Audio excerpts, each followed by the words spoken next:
अस्सलाम वालेकुम। जहांजेब अब्बासी एक नए प्रोग्राम के साथ हाजिर है। कमिश्नर रावलपिंडी के इस्तीफे के ऊपर काफ़ी ज़्यादा सोशल मीडिया के ऊपर एक कोहराम मचा हुआ है, बहुत ज़्यादा बातें हो रही हैं। लेकिन जो बातें कमिश्नर रावलपिंडी ने की उसमें किस हद तक हकीकत है, इसके ऊपर बात करेंगे। और इस पे भी बात करेंगे कि क्या कमिश्नर रावलपिंडी का कुछ ज़हनी तौर के ऊपर कोई टेस्ट नहीं होना चाहिए, क्या उनको मेडिकली पहले जांचा नहीं चाहिए कि उनकी ज़हनी सेहत है क्या। थोड़ा सा आपको डिटेल बताते हैं और फिर उसके बाद जो इल्ज़ाम कमिश्नर रावलपिंडी की जानिब से लगाया गया उस इल्ज़ाम में किस हद तक हकीकत है, इसके ऊपर बात करेंगे। तो सबसे पहले जो कमिश्नर रावलपिंडी लियाकत अली चट्ठा ने जो रिज़ाइन दिया है, जो इस्तीफ़ा दिया है, उस पर बात करते हैं। वो कहते हैं जी कि I Liaquat Ali Chattha commissioner Rawalpindi division do hereby resign from my post and service as I am deeply involve in serious crime like mega election rigging 2024। और ये रिज़ाइन दिया उन्होंने। और फिर उसके बाद उन्होंने जो मीडिया टॉक की उसमें वो ये कहते हैं कि जनाब ये जो इलेक्शन हुआ है 2024 का, इसमें 50-50 हज़ार की लीड में तब्दील किया गया और 70-70 हज़ार से लोगों को जितवाया गया। कहाँ पे? रावलपिंडी डिवीजन में। तो ज़रा ये इल्ज़ाम कि रावलपिंडी डिवीजन में जो उम्मीदवार जीते हैं उनको 70-70 हज़ार की लीड से जितवाया गया है, ये इल्ज़ाम किस तरह से गलत है, बेबुनियाद है, इसके ऊपर बात करते हैं। लेकिन उससे पहले आपको ये बताएं कि इस प्रेस कॉन्फ्रेंस के बाद, इस्तीफे के बाद, यहाँ पे कमिश्नर साहब ने ये कहा जी कि मुझे रावलपिंडी कचहरी चौक में फांसी दे दी जाए।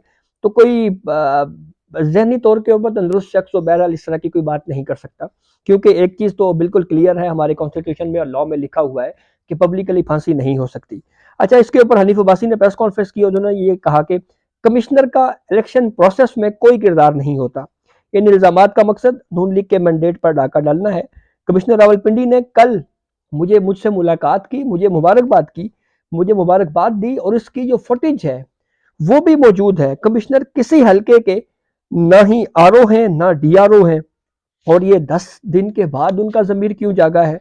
अच्छा, अब सबसे पहले आपको वो जो इल्ज़ामात हैं कि 70-70 हज़ार से कैंडिडेट्स को पिंडी डिवीजन में जितवाया गया, इसकी ज़रा हमने अपने तौर के ऊपर छानबीन की और ये जांचा कि जो रावलपिंडी डिवीजन के जो कौमी असम्बली के जो हल्के हैं, 6 कौमी असम्बली के नशिस्तें हैं, वहाँ पे कौन जीता और उनकी जीत का मार्जिन क्या था।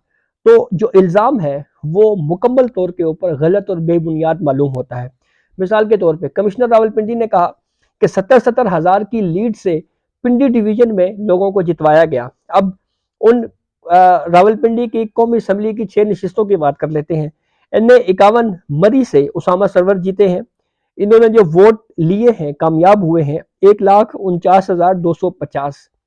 इसके मुकाबले में पीटीआई के हिमायत याफ्ता उम्मीदवार थे लतरासब सत्ती, उन्होंने 1,13,843 वोट लिए हैं और जो जीत का मार्जिन है वो 35,407 का है। लेकिन कमिश्नर रावलपिंडी कह रहे हैं कि 70-70 हज़ार की लीड से लोगों को जितवाया गया। NA 52 के ऊपर आते हैं। गुजर खान राजा परवेज अशरफ पाकिस्तान पीपल्स पार्टी के कैंडिडेट थे, 1,12,265 वोट लिए। इनके मुखालिफ उम्मीदवार ने लिए 91,547 और यहाँ पे परवेज अशरफ साहब की जो लीड है वो है 20,718। लेकिन कमिश्नर रावलपिंडी कह रहे हैं कि 70-70 हज़ार की लीड से लोगों को पिंडी डिवीजन में जितवाया गया। NA 53 से नून लीग के राजा कमर जमान 72,006 वोट्स लेके जीते। पीटीआई के हिमायत याफ्ता उम्मीदवार थे अजमल साबिर राजा, उन्होंने 58,476 वोट लिए। जीत का मार्जिन था 13,530। लेकिन कमिश्नर रावलपिंडी कह रहे हैं कि 70 हज़ार की लीड से रावलपिंडी डिवीजन में लोगों को जितवाया गया है। NA 54 अकील मलिक 85,912 वोट लेकर आज़ाद उम्मीदवार के तौर पे जीते। मुखालिफ उम्मीदवार थी अजरा मसूद 79,694 वोट्स। जीत का मार्जिन है सिर्फ 6,218। कमिश्नर रावलपिंडी कह रहे हैं कि 70-70 हज़ार की लीड से लोगों को जितवाया गया। NA 55 नून लीग के इब्रार मलिक 1,12,343 वोट। मुखालिफ उम्मीदवार पाकिस्तान तहरीक इंसाफ के हिमायत याफ्ता बिशारत राजा 96,787 वोट। جیت کا مارجن 15,556، لیکن دعویٰ کیا گیا کہ 70,000 ووٹوں کی لیڈ سے کینڈیڈیٹس کو جتوایا گیا۔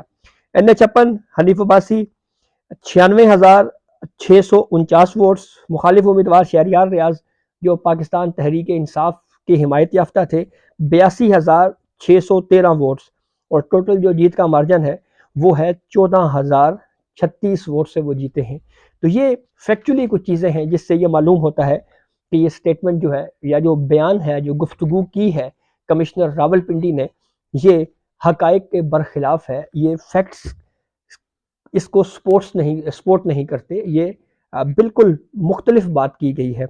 اچھا، اب کچھ چیزیں اور بھی چل رہی ہیں جس کے اوپر ڈسکشن ضروری ہے۔ مثال کے طور پہ جو لیاقت چٹھا صاحب جو کمشنر راولپنڈی ہیں، انہوں نے تو مارچ کے آغاز میں ریٹائر ہو جانا تھا، اور لیاقت چٹھا صاحب کی جو گریڈ 21 میں ترقی کے لیے سیکشن بورڈ کا 6 فروری کا اجلاس ہوا تھا، وہ 15 دن کے لیے وہ ملتوی ہو گیا تھا، اور یہ بھی کہا جا رہا ہے کہ جناب ان کو پروموشن نہیں ملی، اور ان کے ریٹائرمنٹ سے چند دن پہلے، کچھ ہفتے پہلے ہی انہوں نے یہ سٹیٹمنٹ دی۔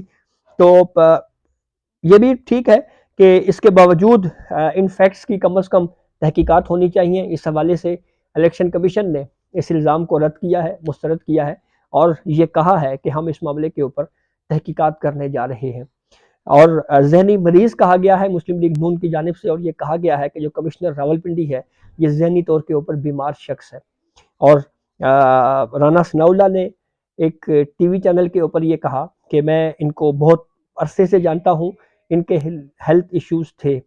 تو اب ایسی صورتحال میں ایک چیز بہرحال بڑی عجیب سی ہو رہی ہے۔ مثال کے طور پہ اگر ہم بات کریں پاکستان پیپلز پارٹی کی، تو پاکستان پیپلز پارٹی نے یہ کہا کہ ہم مرکز میں حکومت نہیں لے رہے، بلکہ ہم نون لیگ کے امیدوار کو سپورٹ کریں گے۔ اس کے بعد مولانا فضل الرحمان صاحب کا بیان آ جاتا ہے، اور مولانا فضل الرحمان پھر اپنی سٹیٹمنٹ میں کیا کہتے ہیں؟ مولانا فضل الرحمان یہ کہتے ہیں کہ جو ووٹ آف نو کانفیڈنس تھی اس کے پیچھے اس وقت کے آرمی چیف، اس وقت کے ڈی جی ISI فیض حمید اور قمر جاوید باجوہ تھے۔ پھر انہوں نے بعد میں انہوں نے سوچا کہ یار کوئی میری فیکچولی کوئی مسٹیک ہو گئی ہے، پھر انہوں نے فیض حمید کا نام واپس لیا اور کہا اس وقت DG ISI نہیں تھے۔ پھر انہوں نے یہ بھی کہا کہ پاکستان پیپلز پارٹی جو ہے وہ بڑی متحرک تھی ووٹ آف نو کانفیڈنس کے پیچھے۔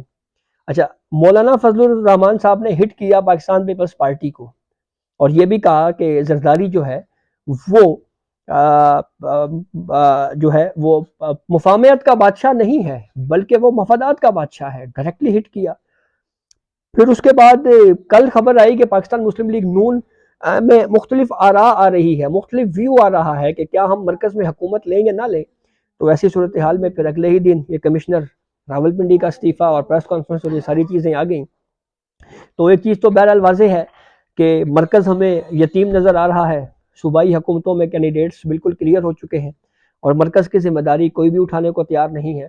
اس کی سادہ سی وجہ جو معلوم ہوتی ہے وہ یہی ہے کہ مارچ میں حکومت سازی کے بعد پاکستان نے IMF پیکیج میں جانا ہے، پھر اس کے بعد جس طرح سے مہنگائی کا طوفان آئے گا وہ ہم سب کے سامنے ہوگا، اور ایسی صورتحال میں اسی حکومت کو پھر کرٹیسائز کیا جائے گا، اور جو اپوزیشن میں ہوں گے وہ شور شرابہ کریں گے۔